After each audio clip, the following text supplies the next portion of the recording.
welcome to Nugg Talk.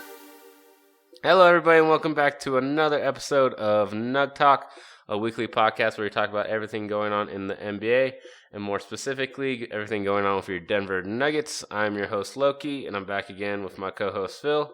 Phil, what is up?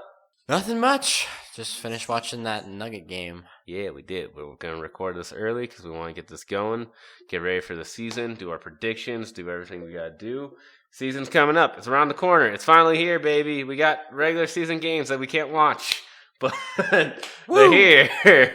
Hopefully they figure that shit out. That's still insane to me. They won't. Yeah, they probably won't. It's fucking stupid. Anyways, let's get away from our depression and just go into some NBA news before we get into our topic for the week, which is the predictions for the season and everything like that. But just to start off with the news today, Bradley Beal signed an extension. It was a 2-year extension worth around like $70 million. Surprising move, definitely for sure. A lot of people didn't see that happening. A lot of people expect him to get traded. What do you think about that? I'm just glad that people aren't going to say that we should trade for him anymore. Because I didn't want that. Like a year. Well, yeah, that's true. But, I mean, yeah, good for him. He wants to stay in Washington with John Wall, I guess. So he's going to. I don't fucking get it. I don't either. But I thought he would have left. So many other places made more sense for him. But, like Milwaukee makes more sense. Toronto makes more sense. Sixers makes more sense. Any place in the East that's not Washington makes sense. That team's probably going to be one of the worst teams in the East this year, so I don't really get it. I guess he just really likes John Wall. He could have gone to Miami even. I just don't get it. I don't know. I thought that was really weird. But yes, now people won't be saying that we should trade for him. But maybe we'll hear those again in a couple years once the extension starts to run out. But yeah, I mean, I just thought it was weird. I don't get why he did that. Definitely surprising news, but he's there. Anything else you want for that? Nothing? Nah, I don't really care. Fair point. That's a fair point. Other news for extension things. The Sacramento Kings offered Buddy Hield $90 million for 4 years, and he said, that's a fucking embarrassment. No, he was just really pissed off about it. He said that was an insult. And he's like, if you don't want to sign me, because nobody's going to fucking sign here, then I'm going to leave. So you better fucking sign me or trade me, basically. So what do you think about the whole Buddy Hield situation? He's a good player, but $100 million for a guy who's never even like he's had like he's 2 or 3 good seasons. I don't know his stats necessarily, but he's never made an All-Star game, and I don't think he's ever played in the playoffs. So, but he has been one of the best 3-point shooters in the league. Last year, I think, at least. Yeah, I mean, he's a great shooter, but does that get you $100 million in the NBA? I mean, last year he did average 20 points. He was probably their leading scorer. 42% from 3, 45% from field goal, 88 from free throw. So pretty good stats, at least scoring-wise. So he's one of the better scoring shooting guards in the league. And the shooting guard is a very depleted position in the NBA as of right now, so I can see why he would want his money, but it is a lot of money. I don't know if he's entirely worth all of it, and to ask for more is crazy. But then again, Gary Harris has never had his stats, and Gary Harris is at 4 years, $84 million, so maybe that's why. Yeah. But with the trade thing, I'd be totally down to trade for him. If that's a possibility, I would do it. Yeah, I would trade for him. Yeah, we should totally trade for him. I think it would be good to trade for him for sure. Because, like, I don't know. Why wouldn't you? Like, he shoots well. He probably fit well with with Jamal. Not Gary. Not Gary. Gary would probably be involved in that trade and maybe, like, Will Barton or something. But, like, I don't know. I think he would fit well on the team. Like, defensively, I don't think he's really great defensively. But, like, his shooting is insane. Like, 42% from 3. Like, that's... Yeah, but like that's really good shooting. Like if you shoot 42%, that's like one of the better shots percentage-wise in the NBA. I don't know if like the price is low enough. I think it'd be worth it. Like I could see him just getting better, like offensively, and I don't know. He definitely would shoot the ball better than I think Gary has. So, but Gary is better defensively. So I mean, it's a thing. It's a debate. I would rather do him than Bradley Beal because he's younger than Bradley Beal. He's younger, but also it's the thing of the 1-year extension. Like, threat. Like the rental or not. But it just seems like if he's willing to stay in Sacramento, then I think he'd be willing to stay in Denver as long as we give him the money. So You would think so, Yeah. but yeah.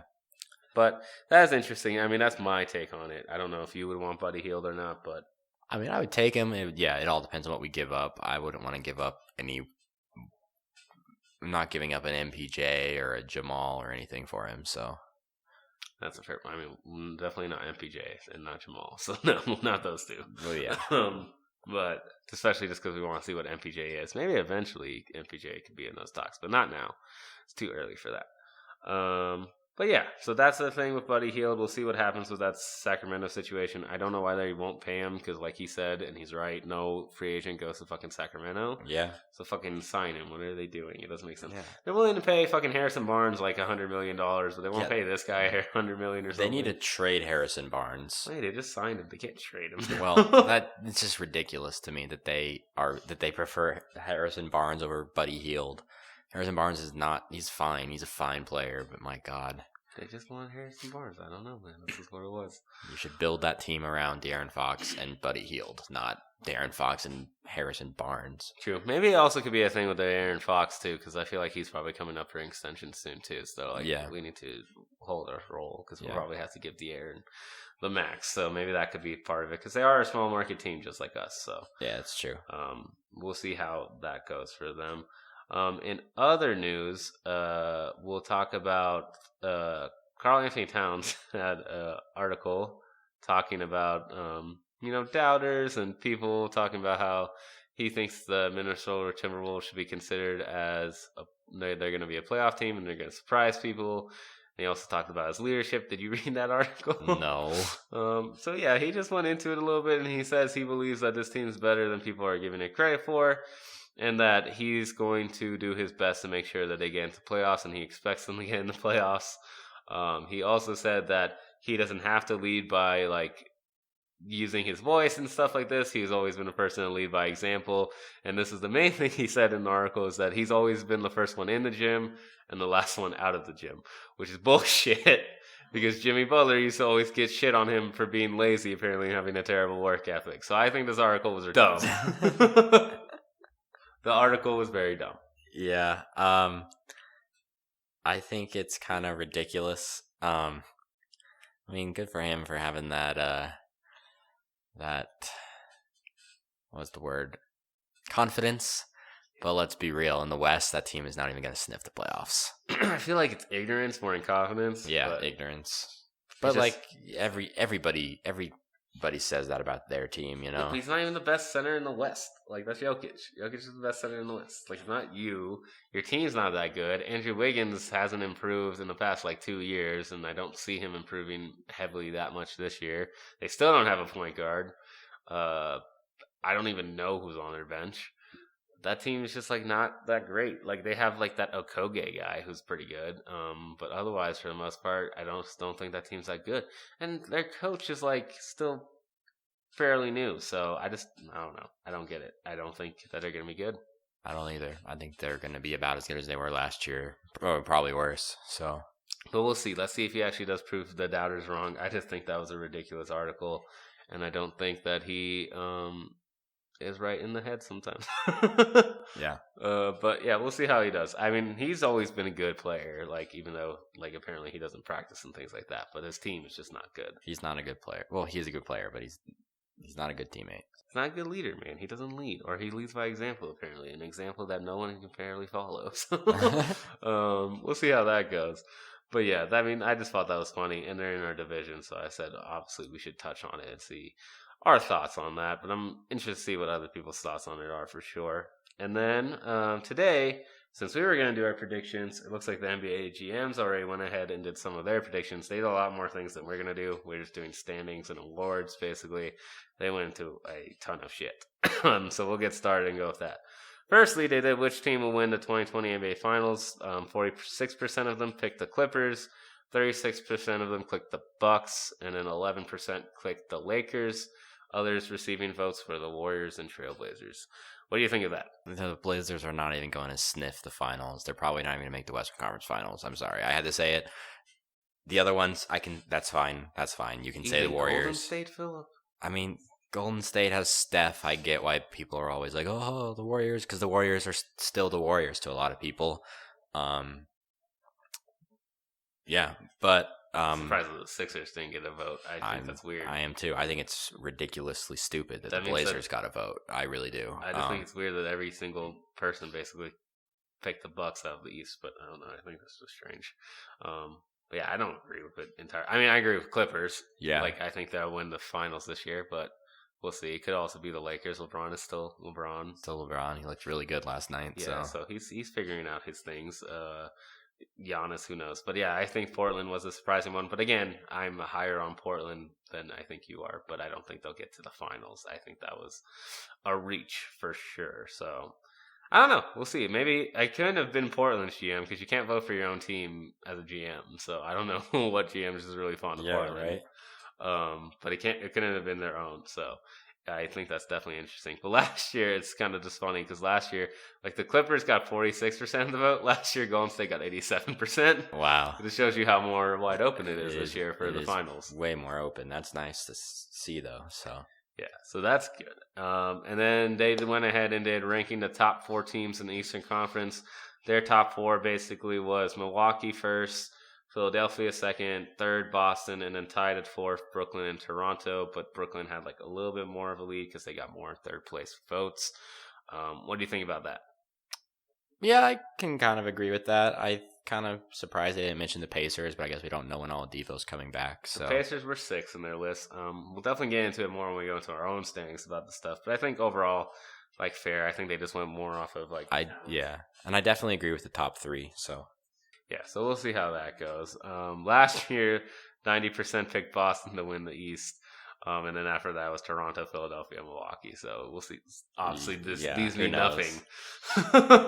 And now then they ranked the top 4 teams in the Western Conference, which this is why this confuses me with the whole who wins the finals thing. But we'll get into it. They picked the Clippers first, us second, Lakers third, Utah 4th, Portland 7th. But yet someone picked Portland to go to the finals. So I don't get that. But we're second. Yeah. And we got 18% of like total votes through like first and 4th votes. So, I mean, that's pretty good. I'll take it. I like second.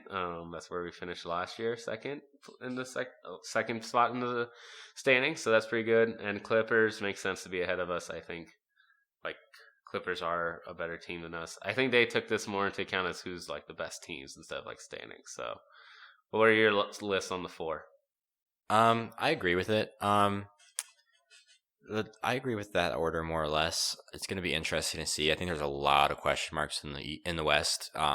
Just like how good some of these teams are going to be and how they're all going to come together because Clippers, Rockets, Lakers, and Warriors to an extent are all new look teams. So I just like it because last year we were picked to be the 8th best team in the West, and now we're second. So big improvement Getting for us. some respect. A lot of improvement for us, so I really like that.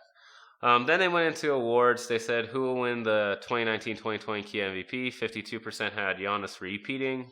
10% had Curry. 10% had Anthony Davis. 10% had Kawhi Leonard. And 7% had Nikola Jokic. Others receiving votes were James Harden, LeBron James, and Damian Lillard. What do you think about how they scattered the votes? Without like getting to our predictions. I think it's like fair. I think that's kind of fair. Usually you just kind of these things, that's kind of usually how these things go. You just kind of pick the reigning MVP because why not, you know? So yeah. I mean, Giannis is more of a heavy favorite than last year's option. Last year, LeBron won this vote and he had 30% of the vote, which obviously did not pan out at all very well. I don't think LeBron's ever going to win another MVP again, just because he doesn't really try that hard in the regular season anymore. So yeah. But yeah, I think it's the most wide open MVP contest we've had in years. I think last year Giannis just seemed like a lock for it for sure. Even just to start the season right away. And then James Harden has been in the conversation. He's been second place or first the past like 4 years. So, but James Harden wasn't in the top 5 this time. Our boy Nikola was, which I thought was cool. But I do think this is one of the most open ones ever. And I don't disagree with just trying to pick the repeat guy. So yeah, why not? And then they did a vote on if you were starting a franchise today and could sign any player in the NBA, who would it be? 86% picked Giannis, 7% picked Anthony Davis, and then the other 7% picked Luka. What do you think about that? I'm actually surprised Luka wasn't higher. I think he, as a rookie, he kind of like showed how good he's gonna be. Like I don't know if he will because it's in the West, but I wouldn't be surprised if he was an All-Star this year. Like I just think he's gonna be that good. But like with Giannis, again, I agree with it. He's what, 25, 24? He's pretty young. He's ridiculously young, and he's not in his prime probably, and he won MVP. So I'm still kind of surprised Anthony Davis wasn't higher. I think a lot of people don't remember how good Anthony Davis is because he didn't play a lot of last year. That's true. Anthony Davis is like a 40-point possible like double most nights. Yeah, you could see on at least the Pelicans. He won't be like that on the Lakers. But I think Anthony Davis is going to show people again he's really good. Luka, I also could have seen be higher, but I think these three are like the best picks. You could probably put Jokic in this if you wanted to. No one did. He deserves consideration. You could probably put like Kawhi still in this because Kawhi's still pretty youngish. Yeah. I get why no one picked LeBron. LeBron's too old to be in this conversation at this point. I'm surprised no one said Zion. Yeah, it's surprising no one says Zion, but I guess they're waiting to see what he is. So yeah, we'll see what he is. That's fair. And then they said, which player forces opposing coaches to make the most adjustments? 48% picked James Harden, 17% picked Steph Curry, 17% picked LeBron James, 14% picked Giannis, and 3% picked Kevin Durant. What do you think about that? Yeah, I mean, that's fair. I mean, especially Harden and Curry, they can score pretty much anywhere on the court, so that's... I don't agree with it. You think Jokic should be in there? No, I think it should be LeBron. Well, yeah. I mean, LeBron's probably the hardest to get. I don't get how last year's vote, they voted 60%, it was LeBron, and then all of a sudden, just because 1 year he had a down year, even though it wasn't really a down year in terms of like statistics, this is more record, like he went down to 17. I still think LeBron brings way more trouble to your team than any of those other guys. James Harden, what has he done in the playoffs? Nothing. Apparently, you can plan for him. I mean, Steph Curry, sure, but yeah, Steph Curry also chokes sometimes, so...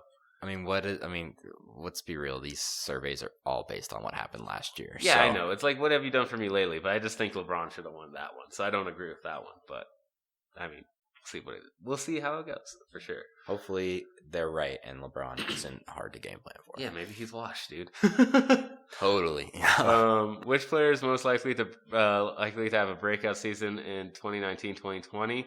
Last year, Jamal won this with 20% of the vote. This year, De'Aaron Fox won this with 19%. Then Jaren Jackson Jr. 11%. Then Jason Tatum with 11%, and then Jamal was still in this vote, tied for fourth with Brandon Ingram. And there was a ton of other people receiving votes. For some reason, LeBron was in this category too. LeBron was like in every category, but I don't know why he's in the breakout season one. Yeah, you can't say LeBron's gonna have at 34 years old, it's gonna have a breakout season. I just thought that was funny.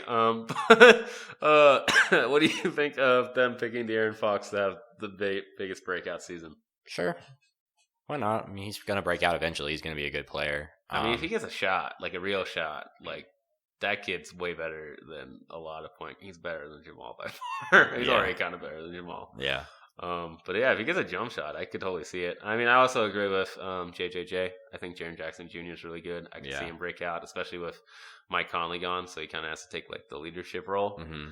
But I'm still surprised they kind of put Jamal in here. Yeah, I'm surprised that you said Luka wasn't in there, was he? No, he's not in there. I'm surprised they didn't put Luka in there. I mean, how can you have more of a breakout season than his rookie season? That was kind of a breakout season.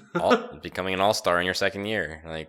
See, I mean, I probably assume he would become an all-star just based on votes. I feel like he's going to get a shit ton of votes. Yeah, he might start this year. Yeah, so we'll see how that goes. But I'm just surprised Jamal's still in this. I don't think, I just can't see that big of a... I don't know what they're considering breakout. I just can't see, if they're considering Jamal turning into all-star, I can't see how 7%. I think Jamal... see that. I think since... maybe he could, but I feel like that's a really big jump based on what his role is right now for the team. I think admittedly Jamal had a bad-ish season last year. I think with Jamal it's going to be more of a... I think now it's time for us to kind of expect more of a Jimmy Butler type development, so it might take him a little bit to actually rise to that kind of... But granted, he's only 22, but... rise to that kind of stardom, so we might not ever see him get MIP or anything like that. But yeah, I just thought it was interesting. I'm glad he's still in it, so that's good. We any representation that we get, I like. But yeah, I agree with De'Aaron Fox or Jaren Jackson. I think those guys could definitely break out for sure.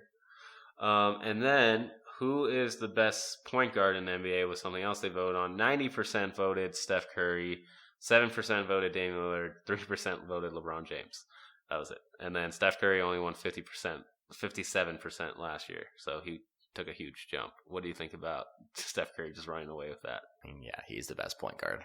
Unless you count James Harden as a point guard. No, he was definitely not. Especially now, he's not. Yeah. And then Russell Westbrook is obviously not the best point guard. Yeah, I think it's fair. Yeah, it's Steph. It's Steph. Easily Steph. Yeah, it's Steph. I think Steph's going to show why it's Steph, but it's Steph. Yeah, I think that one's fair. The next one's obvious as well. They went into best shooting guard. James Harden won 86% of the vote. Yep. 7% went to Paul George, who I don't even think is a shooting guard, but I guess he has to be now because he's playing with Kawhi Leonard. Yeah, or power. Yeah. So yeah. And then other votes went to Jimmy Butler, Klay Thompson. But yeah, it's James Harden for that one. Seems pretty obvious. This one is a little bit interesting, and again, it gets into the what have you done for me lately conversation. Who is the best small forward in the NBA? 62% voted Kawhi, 24% voted LeBron, 14% voted for Giannis. Again, I think this is stupid because let me guess, who's the best power forward? Is it Giannis?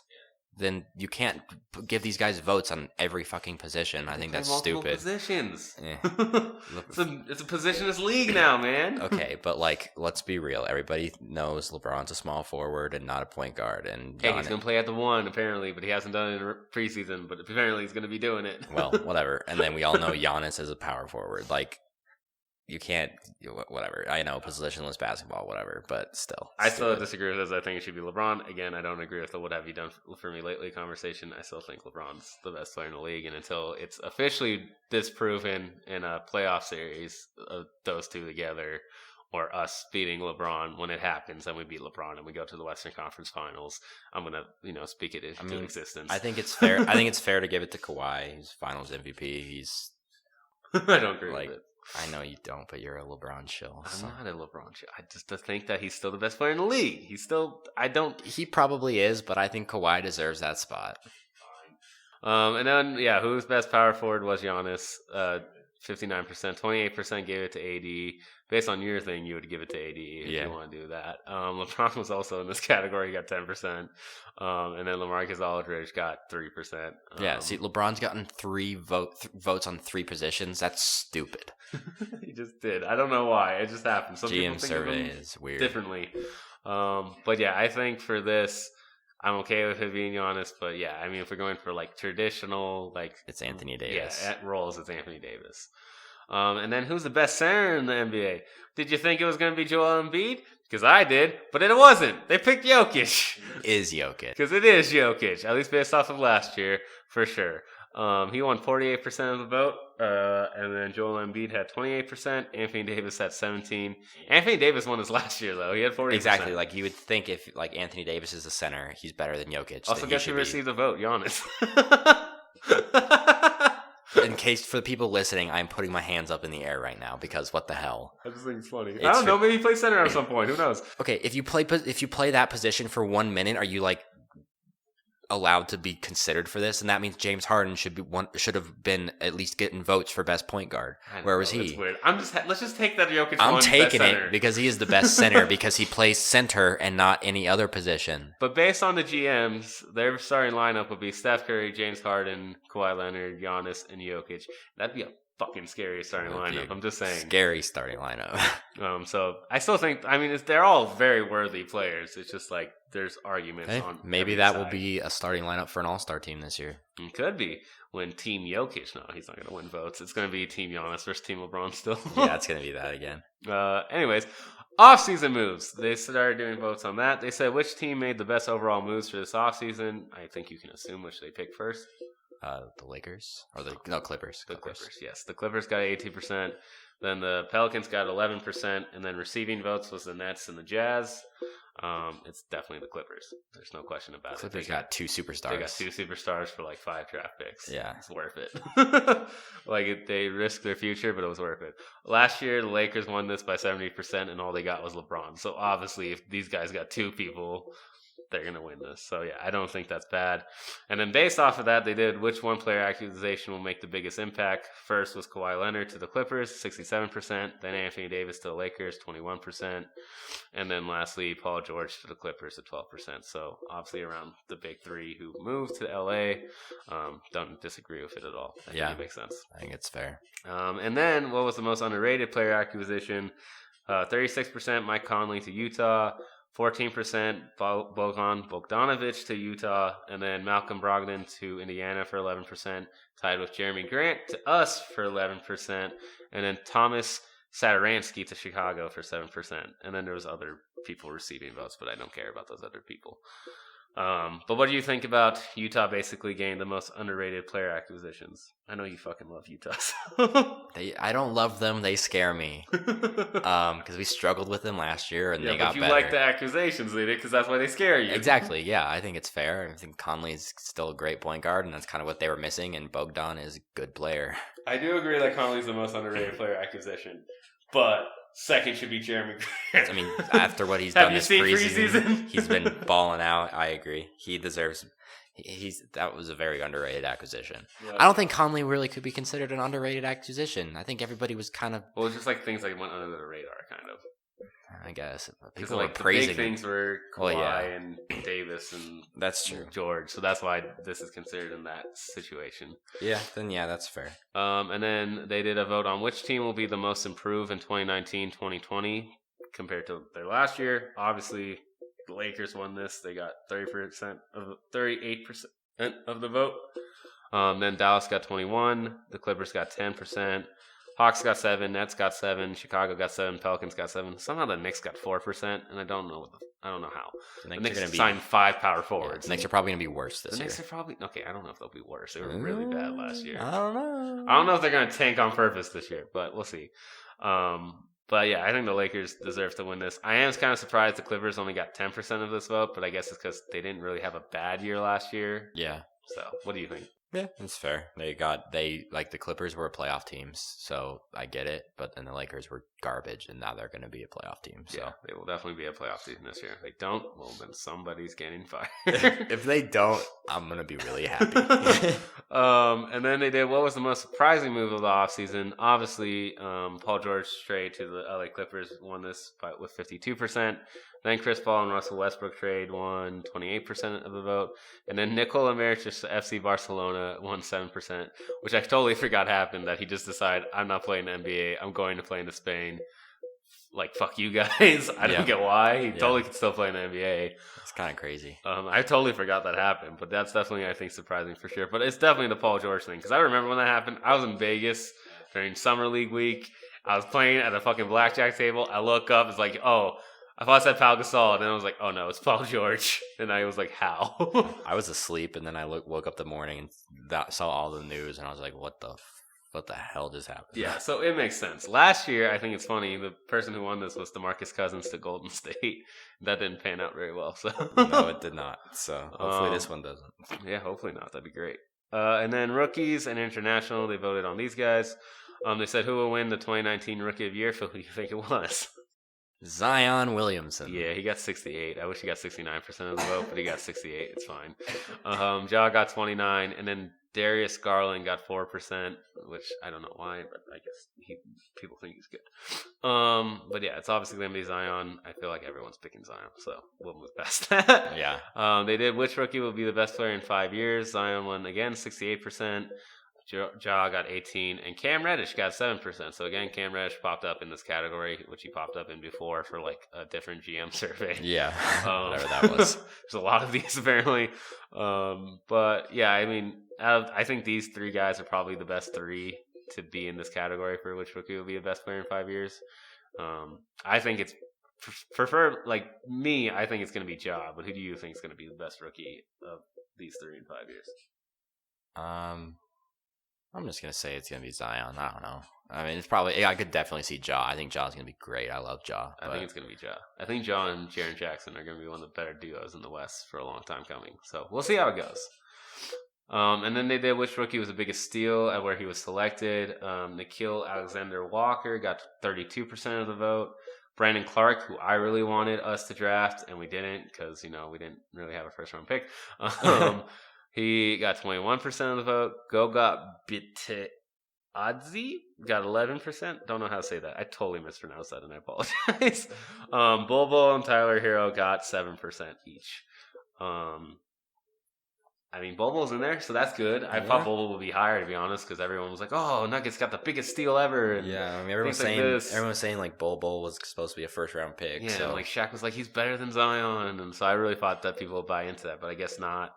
I don't know much about the Nikhil. I don't know. Yeah, probably because of his health. But I don't know much about the Nikhil Alexander Walker guy. I do know about Brandon Clark. I think that's the biggest steal, but we'll see how it goes. Tyler Hero has also just preseason proved that he's probably one of the bigger steals as well, because that kid's going off in preseason. He was really, really stroking it. And he got in a fight with like Michael Carter Williams tonight, so that was hilarious. And then they did who's the best international player in the NBA listed. You could list it without knowing it. The best international players, top 3. Okay. All right. So let me just... Jokic, number 1? No.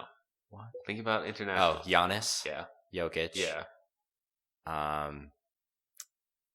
want to say Joel? No. Kristaps? No.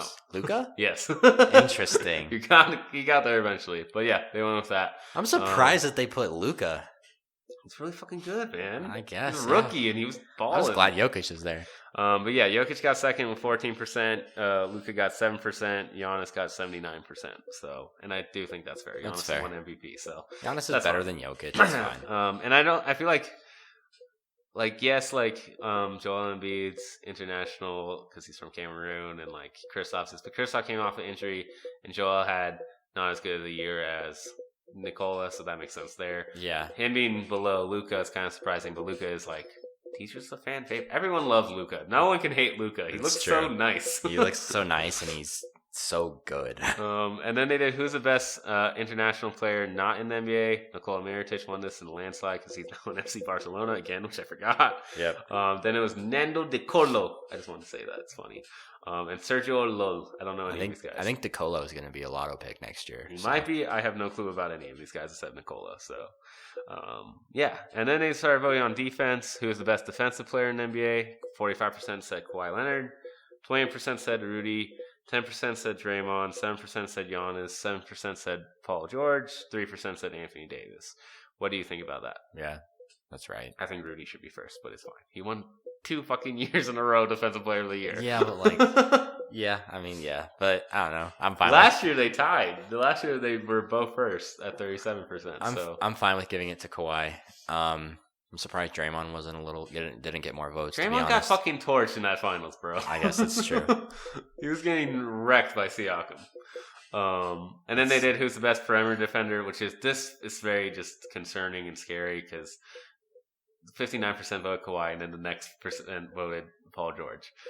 Those are the top 2. They're on the same fucking team. They're going to be a scary defensive team. And then they also have Patrick Beverly. Yep. And like Montrezl Harrell, who's like not bad at defense. That team's going to be very good defensively. Probably the best team in the NBA in defense with the Sixers. They're going to be up there. Unfortunate. Very, very unfortunate. I don't like that. But yeah. And then they did who's the best interior defender? Landslide, Rudy Gobert. Don't even have to question that. Yeah. That makes total sense. Most versatile defender in the NBA. Draymond won this one, 38%. Then Kawhi, then Giannis. I think Draymond makes sense for this because he can guard 1 through 5. Yeah, he's one that's of the fair. only ones that can do that. Kawhi could maybe do that. Giannis can do that, but Giannis is not good at guarding 5s. Like Draymond can guard 1 through 5 very well. So makes sense. And then who's the best defensive team in the NBA or going to be? 52% picked the Clippers, 24% picked the Jazz, 17% picked the Bucks, 7% picked the 76ers. I think the 76ers are too low on this, but I get why people pick the Jazz because of Rudy Gobert. What are your thoughts? Yeah, I think that's fair. I mean, I don't disagree with it. I mean, Mike Conley is also a very good defender too, and yeah, I think the Sixers should probably be higher. I think they're going to be better defensively than the Bucks. So. We'll see how it goes. I just still think it was weird that Eric Bledsoe got first team all NBA defense or whatever. That was weird to me. But who's the best head coach in NBA? Pop's still winning this. 55%, 17% went to Eric Spoelstra, 10% went to Mike Budenholzer, 7% went to Steve Kerr. Steve Clifford, Doc Rivers, and Quinn Snyder also got votes. No love for my boy Mike Malone or your boy Mike Malone. Why do you think that was a little bit of a slight? I think it was too. I think he deserved votes. I think he should. Yeah, wasn't he second in Coach of the Year last year? Second or third. Yeah. So like, what the hell? I don't know. I think it was strange. I'm also surprised Kerr wasn't higher, but I guess he did kind of have the benefit of 4 All-Stars. So come on. And then they said which head coach is the best manager / motivator people. 41% picked Greg Popovich, 31 picked Doc Rivers, 17 picked Steve Kerr. Yeah, it's Pop. So yeah, Pop is Pop. Then they said which head coach makes the best in-game adjustments, and I think this is interesting. 28% voted Rick Carlisle of Dallas, 17 Brad Stevens of Boston, 14 Quinn Snyder of Utah, 10% for Steve Clifford and Greg Popovich, 7% for Nick Nurse, and then Mike Budenholzer, Michael Malone, Doc Rivers, and Extra Spoelstra at least got like a vote. So I think it's interesting to know Rick Carlisle makes a lot of in-game adjustments. I didn't know that. It's hard to see those because we don't know the plays. I don't watch all these teams that closely. But so. Mike Malone got a vote. Yeah. And I don't know if he really makes some in-game adjustments, but sure. There's that. So I feel like a lot of it is he yells at them in halftime, and then they all get motivated and play harder. Yeah, or he just like takes Will Barn out. yeah, exactly. Which head coach runs the best offense? Steve Kerr, 38%. Mike Budenholzer, 14. Mike D'Antoni, 14. Terry Stotts, 14. Mike Malone, 7. Nick Nurse, 7. Quinn Snyder, 7. Mike Malone should be higher. Our offense is amazing. What the fuck? Yep. And he's kind of made it so Jokic bloomed into what he is because he ran the ball through him. So. I agree with Steve Kerr being first. I don't agree with Budenholzer being second. Budenholzer is like, give it to Giannis. That's not offense. Yeah. I mean, yeah, like if we're talking about Atlanta Hawks days, then sure, but it's not. So. And then which coach has the best defensive schemes? Quinn Snyder was first. Mike Budenholzer second. Nate McMillan, Greg Popovich, Eric Spoelstra, Doc Rivers, Brad Stevens all tied third. So yeah, Quinn Snyder, obviously a good defensive head coach, known for that. Which new or relocated head coach will make a biggest impact on his new team? 43% pick Monty Williams of Phoenix, 21% pick Frank Vogel of LA Lakers, 18% pick Luke Walton for the Sacramento, 11% pick John Billion for Cleveland, and then Taylor Jenkins, who I've never heard of in my life, for Memphis, got 7%. I think that Frank Vogel got slighted in this because he has LeBron on his team, but it should be him. But yeah, sure. Go with Monty Williams of Phoenix, who's going to win like 10 games or something. Yeah, like who cares about that? I think it'd probably be Luke Walton, to be honest. I think Luke Walton, yeah, that team's talented, and he's not a bad coach. He just couldn't coach LeBron. I don't think he's a bad coach. And then they did assistant coach. We don't care about Are we sure Frank Vogel can coach LeBron? I mean, probably not, but he'll get I think fired. Frank and then Vogel's Jason gonna Kidd get fired. coach him. Yeah, he'll probably will, and it's going to be Jason Kidd. They already hired like a backup plan. That's crazy. I think if I was Frank Vogel, I'd be like, what the, why? Anyways, and then which active player will make the best head coach one day? 26% voted for Mike Conley, 19 voted for Chris Paul, 15 for Malcolm Brogdon, and 11 for Rajon Rondo. I think Mike Conley would be a really good head coach. So hopefully he does at some point. And Chris Paul too. But I think Chris Paul would be a mean head coach. But I think he could be good. I would say LeBron, but he's probably not good. He's probably going to set his sights higher. LeBron would be a terrible head coach. You think? I think LeBron would be like, why aren't you guys seeing this shit? Because he has such a high IQ and they don't. And they'd be like, look, he's open. They're like, what? Who? I just think it's the same thing with Jokic. I think Jokic would be a terrible head coach. Yeah, that's fair, yeah. And then miscellaneous stuff, which team is the most fun to watch? We won a category, baby. Us. 31%. I don't care about anyone else. We're the most fun team to watch. We are. It's fun. Jokic is fun. We score buckets. We barely play that much defense sometimes, but sometimes we do, and it's fun. Yeah, and like when Jokic gets a triple-double and Jamal scores 40, that's fun. Yeah, or Gary just goes off sometimes, or like random people on our bench like Malik go off for like 25. Like we have so many people that can go off every night. We're definitely a league pass team, so anybody who's not in Denver, fucking watch it. Wish we could. Yeah, I wish we could. And then they said which team has the best home court advantage. This went to the teams with altitude. We were first, 38%, and then Utah got second. It's because we have altitude. Yep. So it makes sense. But we did have the best home record last year. So obviously, and we should have the best home record again this year. You would think so. And we shouldn't lose 7 games this year. Hopefully, we only lose like 5 games at home this year. That'd be great. That would be a goal that we should set. And then they did which team has the most promising young core. 28% voted the Pelicans, 24% voted for us, 17% for the Hawks, 10% for the Kings, and 7% for the Sixers. I think it should be us, but yeah, I can get why the Pelicans got more of the vote because they have Zion, but whatever. So what? We have Jokic. Yeah, but like he's older. Like their age is younger than our age now, which is kind of weird. Yeah, but like They're a very young team. We're still the best young team. We are the most promising. I just think that this because they have Zion and he's supposed to be a generational talent. Yes, I put air quotes on that because we don't know yet. But yeah, I mean, I think it should be us, but we'll see how it goes.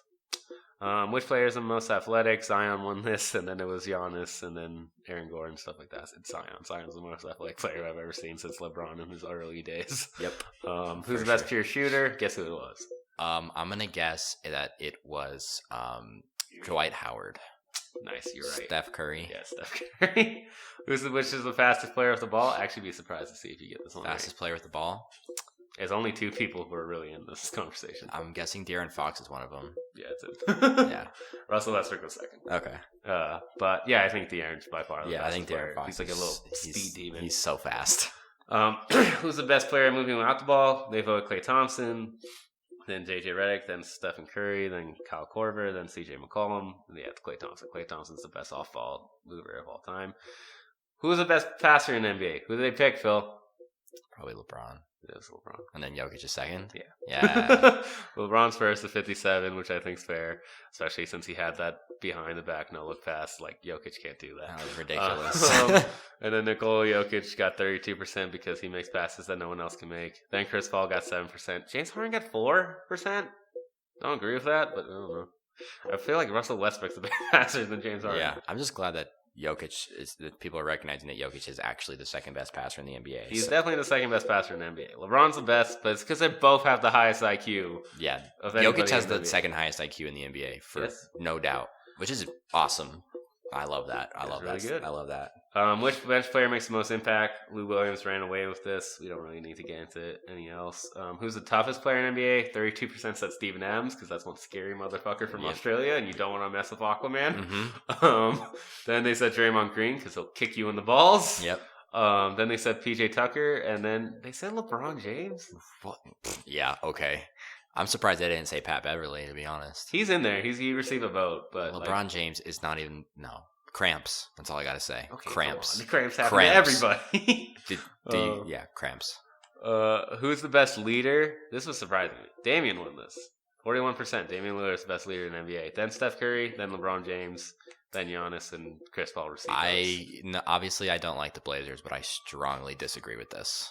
You don't think Damian Lillard's a good leader? I think he's a good leader. He's not the best leader in the NBA. He's not even sniffed the NBA Finals. He made it to the Western Conference Finals once and got whopped. I think it's LeBron, but I think LeBron also gets taken down because if it goes bad, it goes real bad with LeBron. Yeah, I mean, I think LeBron's the best leader. Obviously, yeah, things go bad. Steph Curry's also a good leader. I think Steph Curry's the second best leader.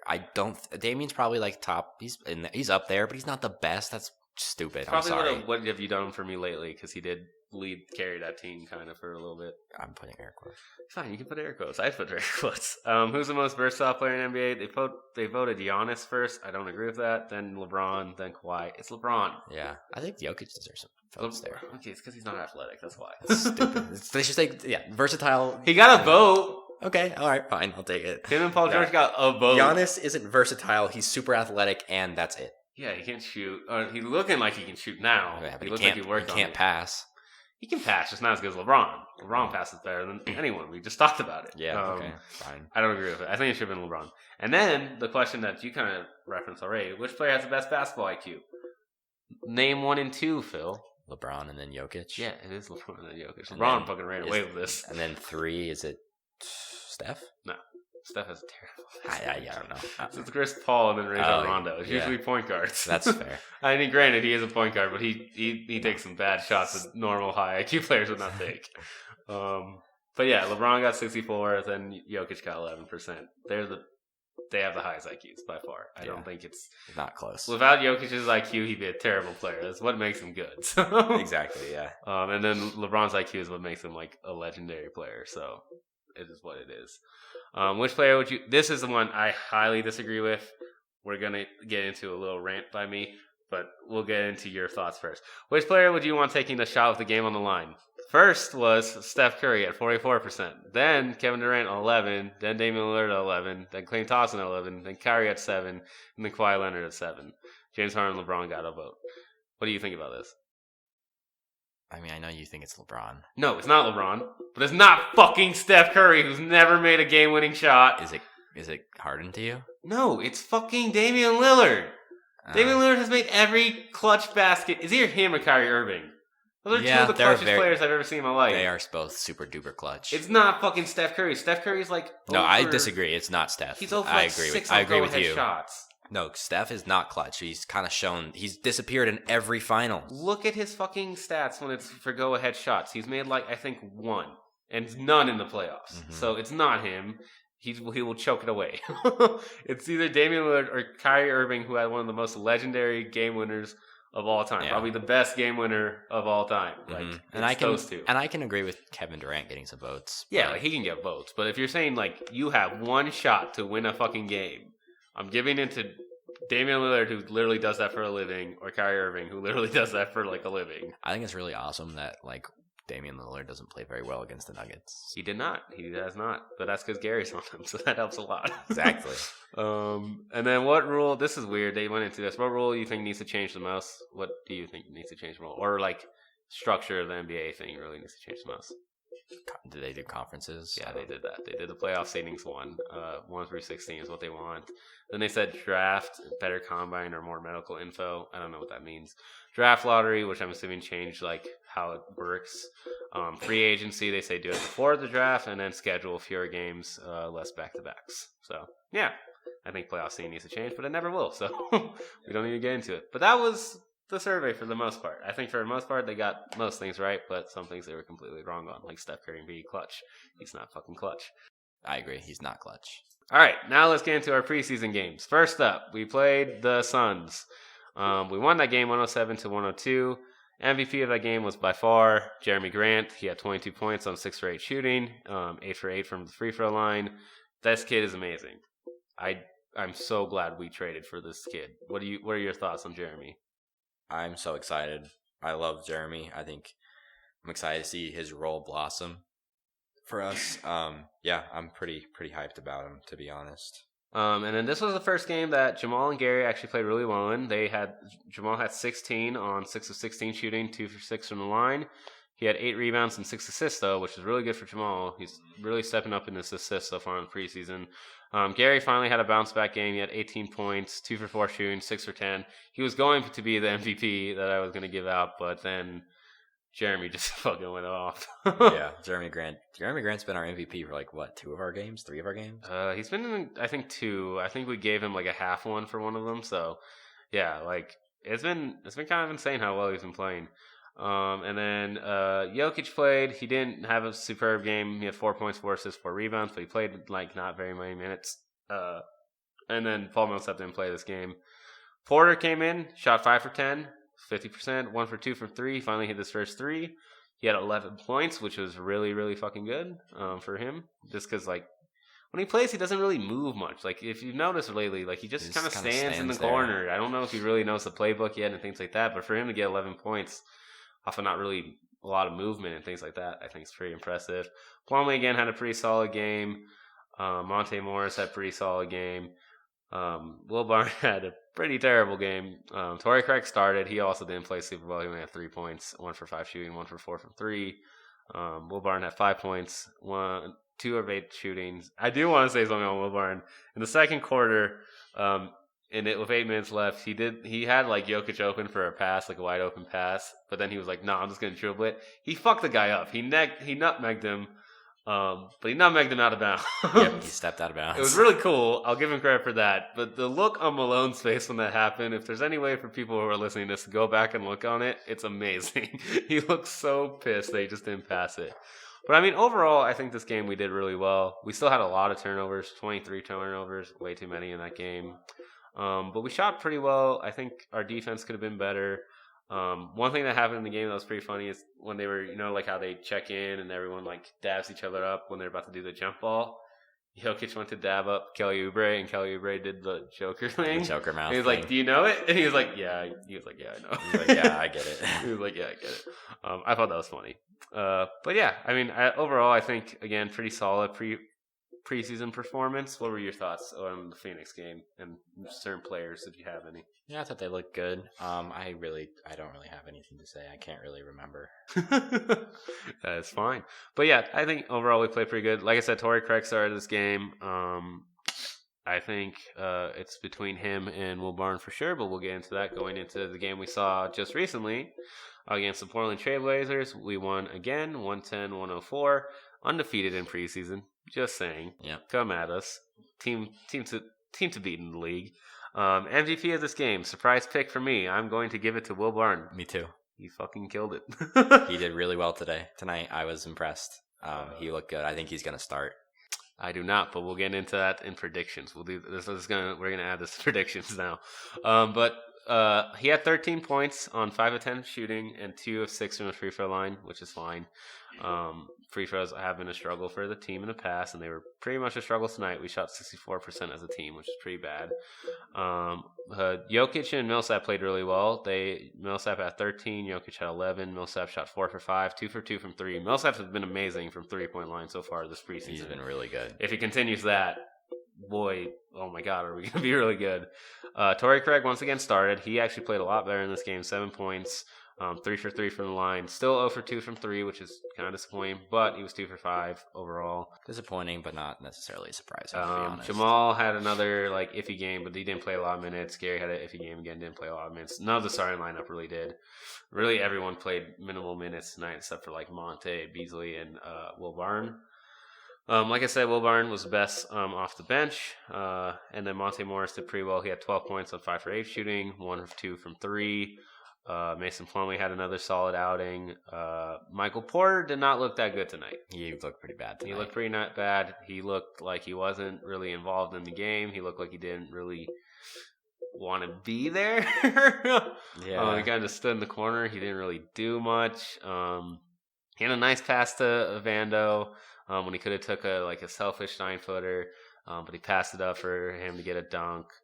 He made one really tough too, but otherwise he took some really bad shots. Grant, he played pretty good, 7 points, 1 of 2 from 3, 2 of 6 from shooting. He didn't really shoot a lot, but again, didn't play that many minutes. Overall, I still think Jeremy Grant won best accusation. Yeah, I think he was the MVP of preseason too. So yeah, I think overall we'll give Jeremy Grant MVP of preseason. I think that's definitely warranted for him. PJ Dozier played really well tonight. Really did. He really proved something out there. I don't like sometimes how aggressive he can be, but it worked out tonight. I think he is going to make the last spot on a roster on a 2-way contract. Probably travel with the team for a bit, and then Bol go back and forth between G League and traveling with the team. But I do think he's going to be on the team.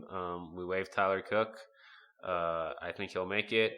Tyler Zeller's obviously not making it. Yeah. What are they doing with Chanchar? They're going to send him to Chanchar's on the roster. Oh, he's on the roster. I think it's going to go PJ Dozier. I'm okay with that.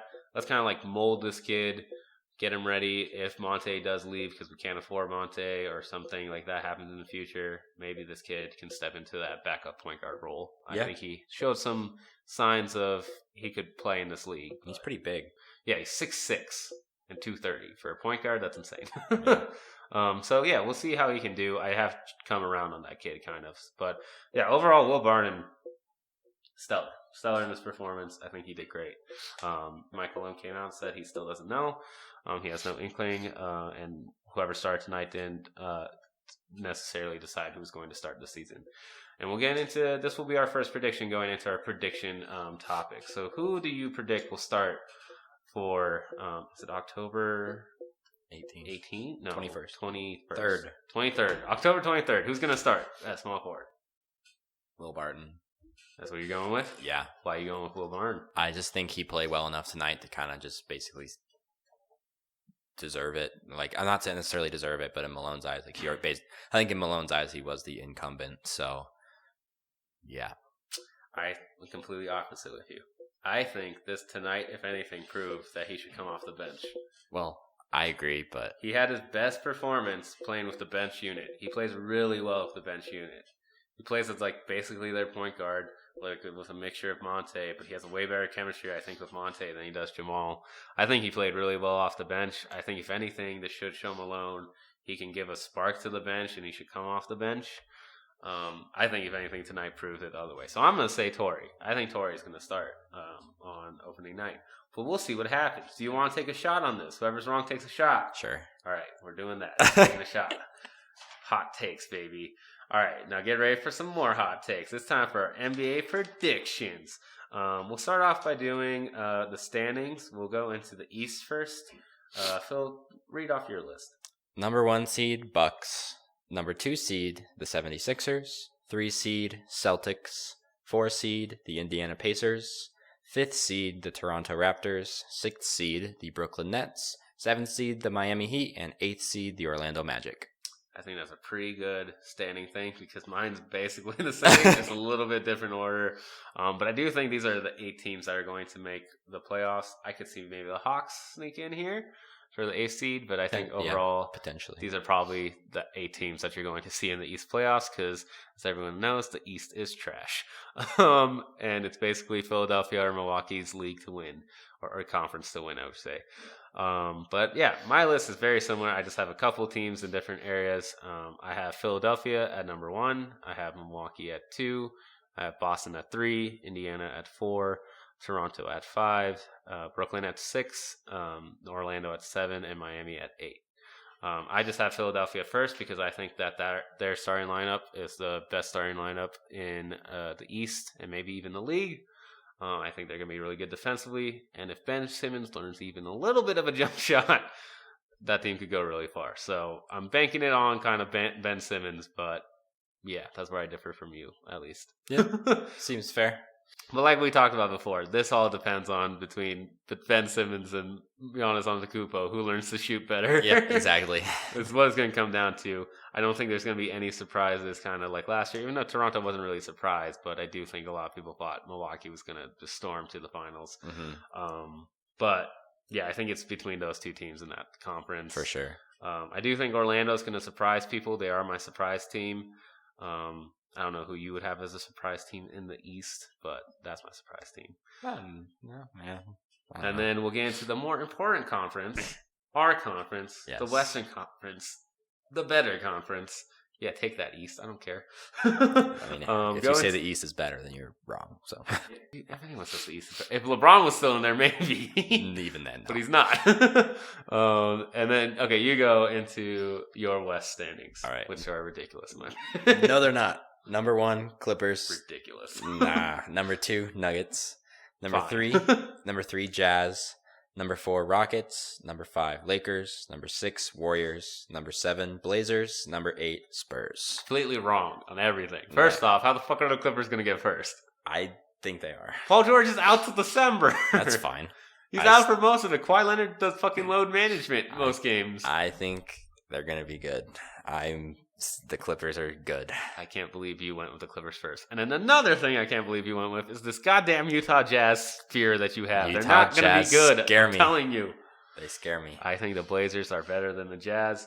I don't think the Jazz should be there. And then also, why are the Warriors so high? I think the Warriors are going to be good. I think Steph is going to average like 30 a game. I also think Steph's going to average 30 a game. That doesn't necessarily equate to wins now, does it? I think it will. Did you not see the finals when he had like 50 and they still lost? Still, man. I don't know. We'll see. I don't know. I don't agree with it. Let's get into the correct... You know what I'm surprised about, actually? Just kind of I'm surprised they didn't say Willie Cauley-Stein is at one of the underrated moves of the offseason. I thought that was a great move. I mean, it's a great move, but like no one cares about Willie Cauley-Stein. Have you seen him? I guess, but he's a good player. Yeah, but like no one cares about the Warriors anymore. They're not the baby of the NBA anymore. It's the Clippers and the Lakers. Stupid. They cradled them now. They threw away the Warriors baby in the dumpster. They're like, here you go. You got the new one here. Jeez. But now into the correct standings. Okay. If you will. Number 1, the Houston Rockets. Number 2, the Denver Nuggets. I agree with you. We're going to be the 2 seed because we basically have to be the 2 seed. And I'm wishing it into existence, but I also very much believe that we will be the 2 seed again. Yeah. 3, the Clippers. 4, the Lakers. 5, the Trailblazers. 6, the Jazz.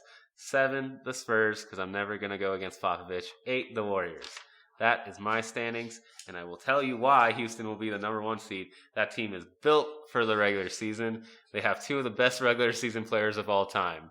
They have Russell Westbrook and James Harden, who are going to get probably the most free throws created ever for a team between those 2, and probably going to shoot the most absurd 3-point shots ever between those 2.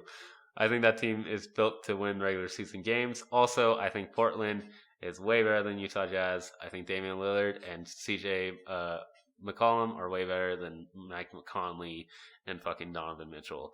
And I think it will be proved again because the Blazers are freaking disrespected every fucking year. Yeah. Also, the main reason why I put the Spurs at 7 and not at 8 is because I don't want to play the Warriors in the first round. So I'm wishing that to existence. I could see the Warriors be the 7th seed. Yeah, I have us playing the Blazers. I have a lot of these only separated by like 1 or 2 games. Yeah, same here. But I have us playing the Blazers in the first round, which I kind of want. So I mean, I wouldn't mind if we play the Blazers in the first round. I have us playing the San Antonio Spurs again in the first round, but this time I'm hoping we wax them instead of it being a 6-game series. Oh, 7-game series. 7-game series. Should have been 6. That's so embarrassing.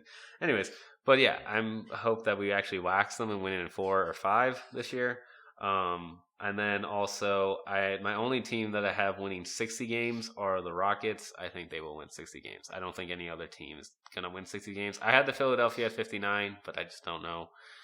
It just depends on the East. That's why I had them so high. But yeah, that's it for overall for the most points. What do you disagree with my list, Phil? Anything, you idiot? I'm not sold on the Rockets. That's all I got for you, to be honest. Why not? I just don't.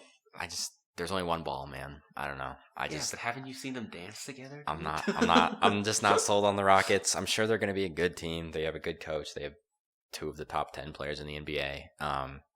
Maybe. I don't know if Russell's top 10 anymore. I think he's still probably top 10. He's still top 10. I don't know. I question the defense. I question a lot of things about that team. But we'll see. I don't know.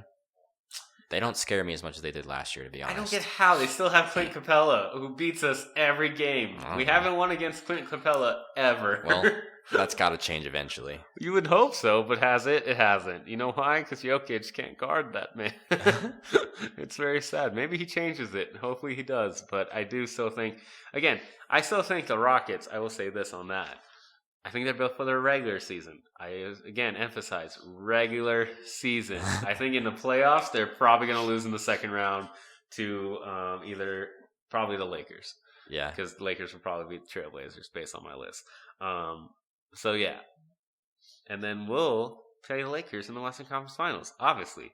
It's going to happen. Yeah. Wish it to existence. Or whoever you have as your first seed or 4th seed. We'll play them in the Western Conference Finals.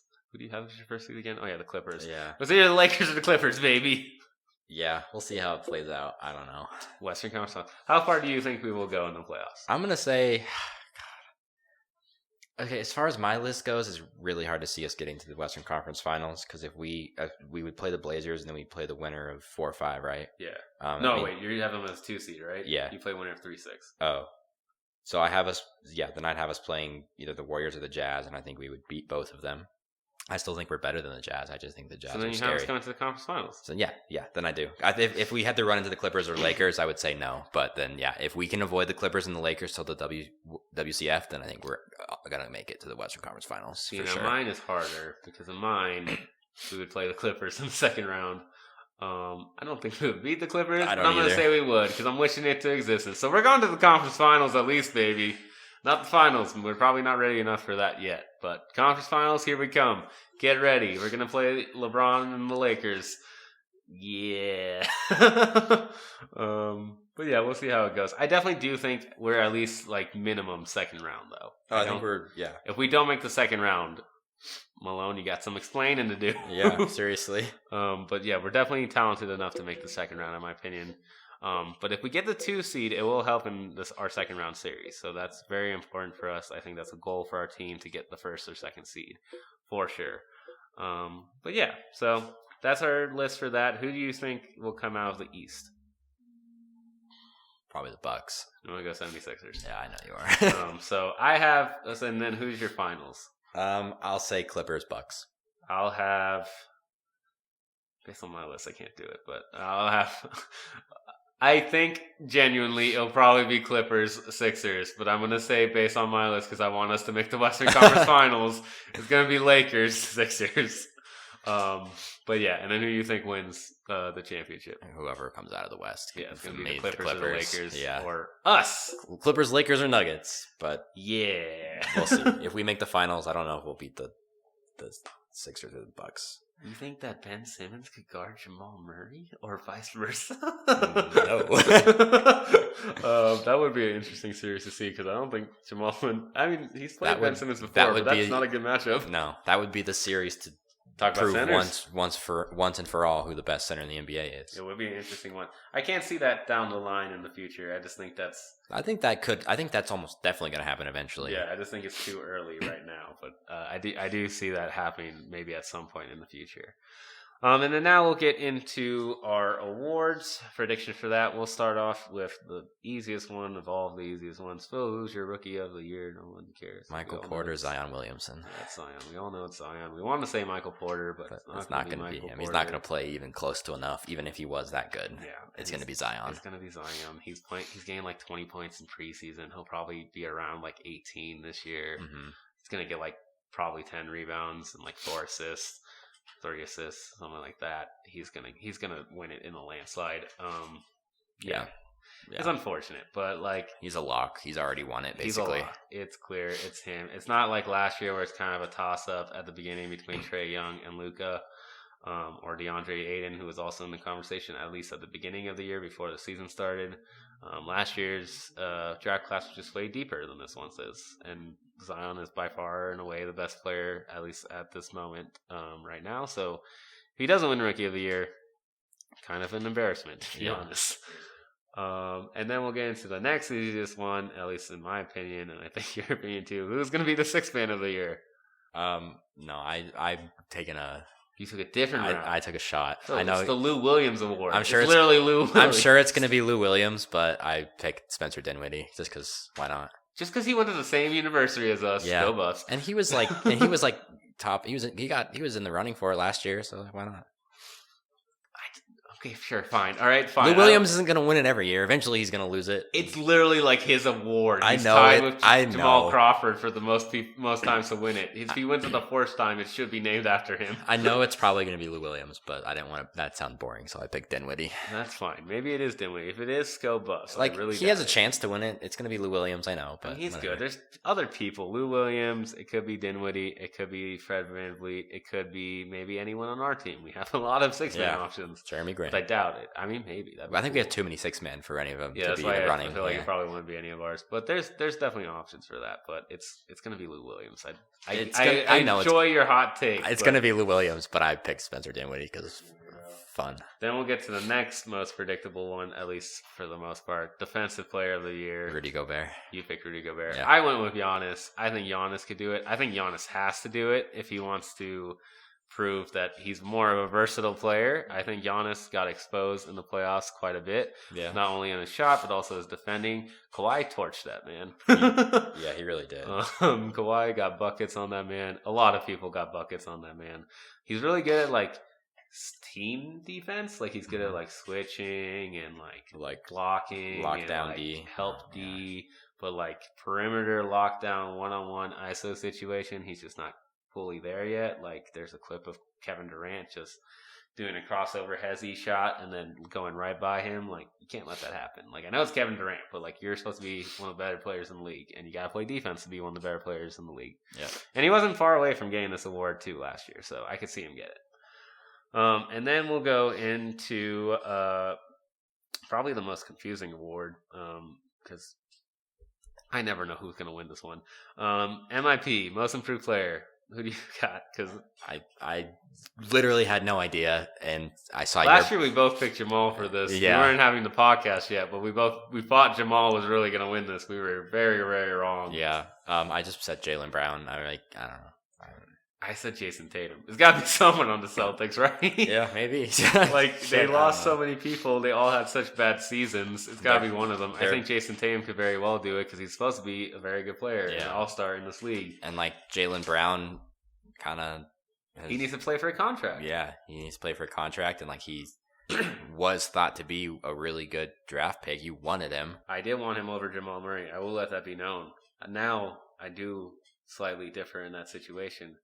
But Jaylen Brown's a very good player still. But I did want originally Jaylen Brown over Jamal Murray. The goddamn Celtics stole him from us. Yep. But yeah, both of these players have proved that they're very good without Kyrie Irving. So Kyrie Irving's not there. So maybe they can prove it again. Other options for MIP could be I don't even know. I'll look it up. I know Jason Tatum's one of them. Yeah, I've heard Thomas Bryant.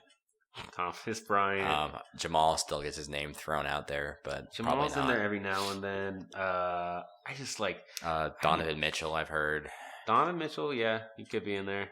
He didn't have that good of a season, so yeah. I'm just gonna look it up. Who has the best odds? Right now, I think Jason Tatum has the best odds. Oh, Shea Gilgeous-Alexander also in there. I can see that. Is he gonna start? No. Oh yeah, because Chris Paul's still there. Start. Eventually, he'll start. Yeah, not now. DeJounte Murray's one. Bam Adebayo. I don't think DeJounte should be considered. You didn't even play he was last hurt? year. Yeah. Well, you're improving on being hurt. If you improve on nothing, that's going to be a pretty easy win for him, shouldn't it? I don't know. He's just in this one, Phil. Lonzo's one. That's dumb. No way. Bam Adebayo, like I said. Marvin Bagley. I can see Marvin Bagley. Jonathan Isaac. Jonathan Isaac. I don't know if you've seen him. Have you seen him lately? He's No. fucking huge. He apparently went on this diet where he had like 3 breakfasts, 3 lunches, 2 dinners, a protein bar, a protein shake, and a snack a day. It's like 5,000 calories a day. Wow. And he's fucking yoked. I don't know if that will equate to him being better, but that's there. And then Terry Rozier and Cassius Levert from the Brooklyn Nets, who had the game winner on us last year. Oh, Karras. Yeah, I can see him too. So we'll see how it goes. And maybe Jaylen Brown. Yeah, I don't know. I just picked someone for that one. It's such a weird award. It's so hard to predict that award. It's impossible. It We thought to beat Jamal like in a landslide, and he just wasn't. He just didn't show up early for that. Maybe it'll be him. Maybe we're just a year or two early. I don't know. But see, even that was like this conversation. I don't get because D'Angelo Russell was in this conversation, and he didn't even have a bad year the year before. He just made an all-star team, and they're like, "Oh, most improved." Like, what does it really necessarily mean? It's kind of like confusing. Yeah. And then lastly, the biggest award, the best award. What about coach? Oh, we didn't do coach. Oh yeah, let's do coach of the year. Who's your coach of the year? Since I have the Clippers won, I have Doc winning coach of the year. You're an idiot. You're an idiot. You're an idiot. You're an idiot. Why would the Clippers get the first seed? I don't know. We'll see, man. Paul George is sitting out till December. That's fine. Kawhi Leonard is literally going to be on load management. That's fine. You're so weird. Since I had us being second, and like the Rockets always do really well, so it's expected. The 76ers and Bucks always do really well. It's expected. The Clippers and Lakers should do well. It's expected. I picked our boy Mike Malone. I feel like he got kind of gypped last year. Yeah, I think he deserved it. He had the biggest jump. So. Yeah, one of the bigger jumps. I mean, the Bucks also had a pretty big jump. They went from 8th seed to 1st seed, but yeah, I just think he deserved it last year. I don't really see any reason for us not to improve on the year we had before. And if we're a 2nd seed for sure, I definitely think he will get it. Because I don't think they'll give it to Mike D'Antoni, even though if they won 60 games and things like that, because that's expected. They're the Rockets. They're supposed to be one of the better teams in the league. They got 2 of the top 10 players in the league. We only have Jokic for at least top 10 players in the league. Mm-hmm. Jamal is not there yet. Gary isn't there yet. Paul Millsap's aging. So I think if he can take this talented young roster to the 2nd seed again in this very loaded West, very open West, I think he deserves it. So, yeah. And I think he got chipped last year, and I want Malone to get it. But I don't want him to have the curse of George Karl and get fired because he got it. Yeah, I hope not. But yeah, we've had a Coach of the Year award winner before in the past. So maybe add another one to the collection, and I hope it's Mike Malone. But we'll see how it goes. Other options are obviously like D'Antoni, Vogel. Yeah, no.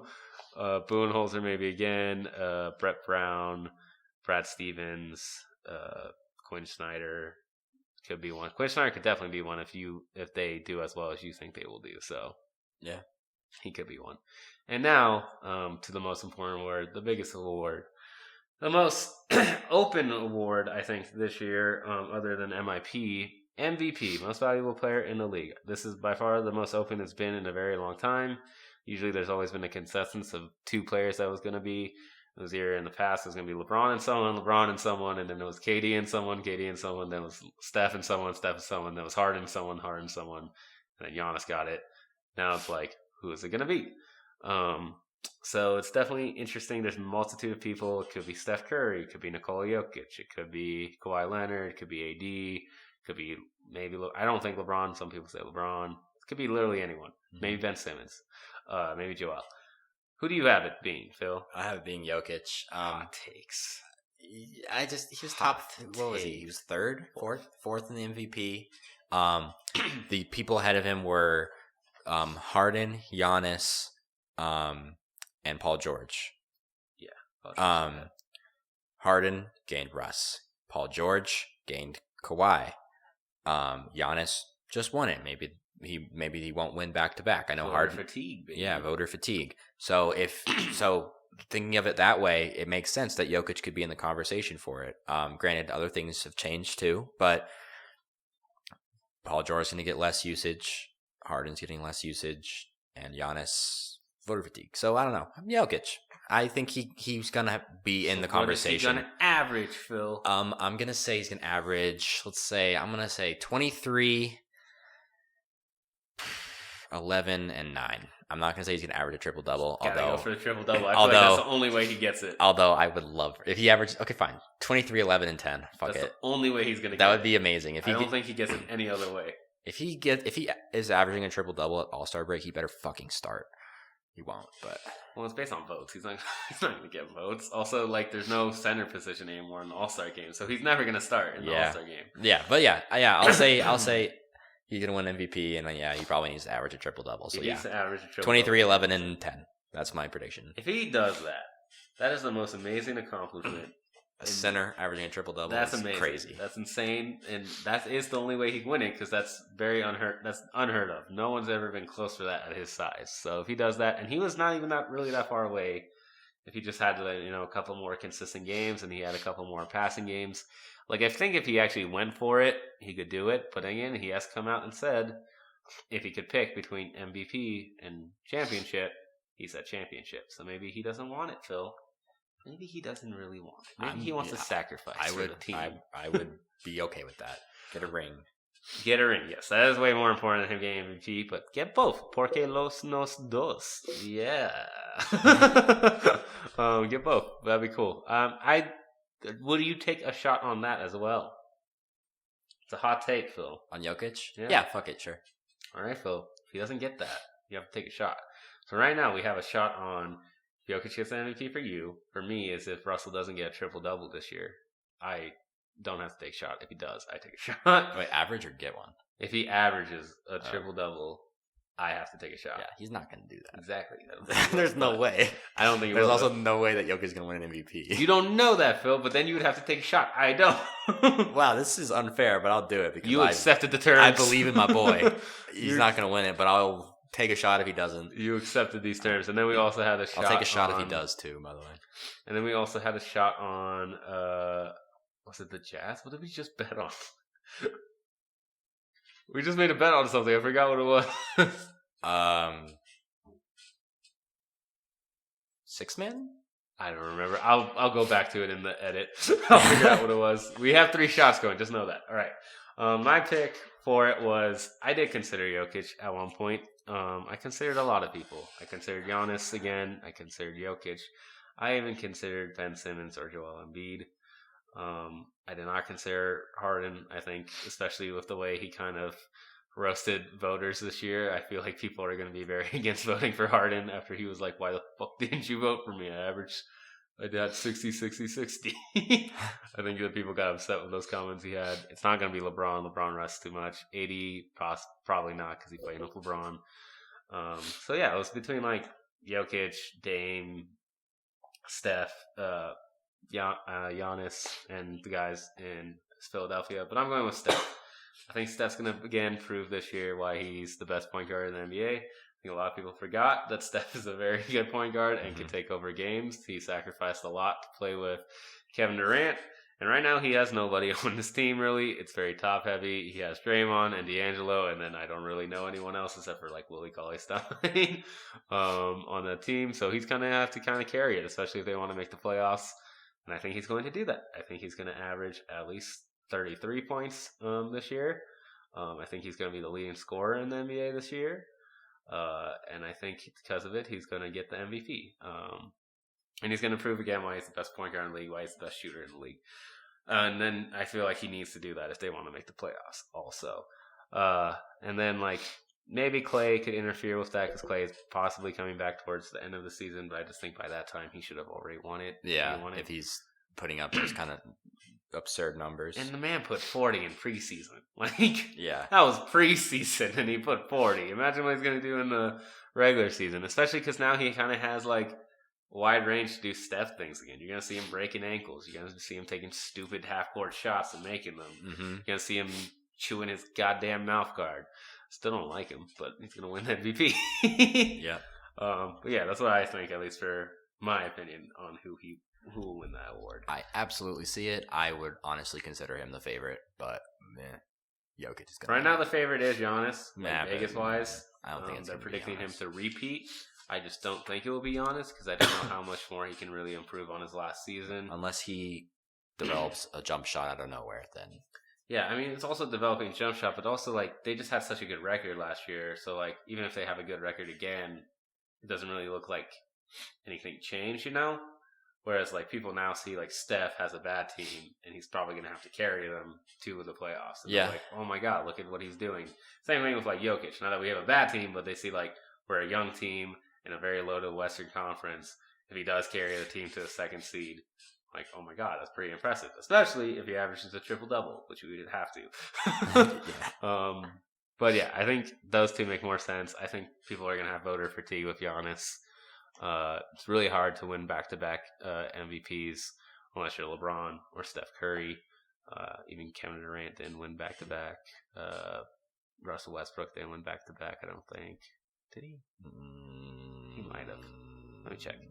NBA. I want to say no. I feel like no, but he might have. Let's hope not. It was... So, yeah, no. Russell Westbrook never won back-to-back. Only LeBron James and Steph Curry have won back-to-back in this decade. So, it's hard.